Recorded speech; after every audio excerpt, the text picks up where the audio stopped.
everybody. Today we are learning about Juneteenth. And this is a federal holiday to commemorate the end of slavery. On June 19th, 1865, that's more than 150 years ago, the last enslaved African Americans were given notice of their freedom. This was more than 2 years after Abraham Lincoln signed the Emancipation Proclamation. Let's read about how a little girl named Mazie and her family celebrate Juneteenth and why it's so important for us to remember those who suffered to help get us where we are today. This book is called Juneteenth for Mazie. It's written by Floyd Cooper.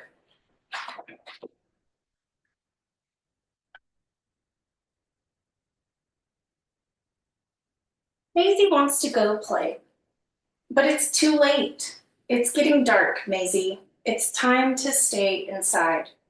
Mazie wants a cookie, but it's time for bed. Not now, little one. It's too close to bedtime. Mazie wants to stay up late, but she's too little. Bedtime's the rule, sweet girl. Why so grumpy, Sugar Bear? Asks Dad. I can't go where I want, have what I want, or do what I want, answers Mazie. Well, tomorrow you can have a celebration, says Dad. What are we celebrating? Asks Mazie. We will celebrate the day your great-great-great-grandpa Mose crossed into liberty. The day will be celebrated by us and many more families on a day we call Juneteenth. Dad lifts Mazie into his arms. I bet you're tired of hearing no. Well, great-great-great-grandpa Mose heard no even more. Grandpa Mose worked in the fields that stretched all the way to sunset. He and the other enslaved people would be bone tired, but they had to keep going. Their enslavers wouldn't let them quit, but as they worked, they thought about their freedom. And before they finally went to sleep at night, they prayed about freedom and made plans for change and a better future. Some slaves ran north to freedom, following a bright star in the sky. They sweat, they bled, and they cried, till those cries were quieted by a single proclamation from a brave president. Grandpa Mose heard that proclamation read from the balcony of the hotel on a warm June day in Galveston, Texas.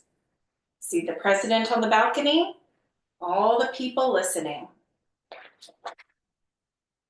Grandpa Mose heard nothing but cheers, saw nothing but happiness, and felt nothing but pride shared by all of those around him.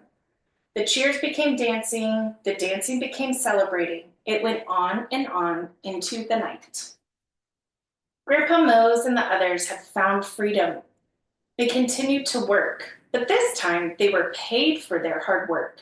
So they worked and they saved, and they never forgot the moment they heard, the moment that changed their lives forever. But things weren't perfect. Black people were still struggling to stand shoulder to shoulder with white people. They still weren't treated as equals, and it wasn't easy, but they never gave up. And every year on Juneteenth, they remembered. They marched for jobs, they lobbied for schools and the right to vote, and they shouted for opportunities. And every year on Juneteenth, they celebrated and remembered. They learned and they grew. They forgave. They excelled and achieved, and they became heroes.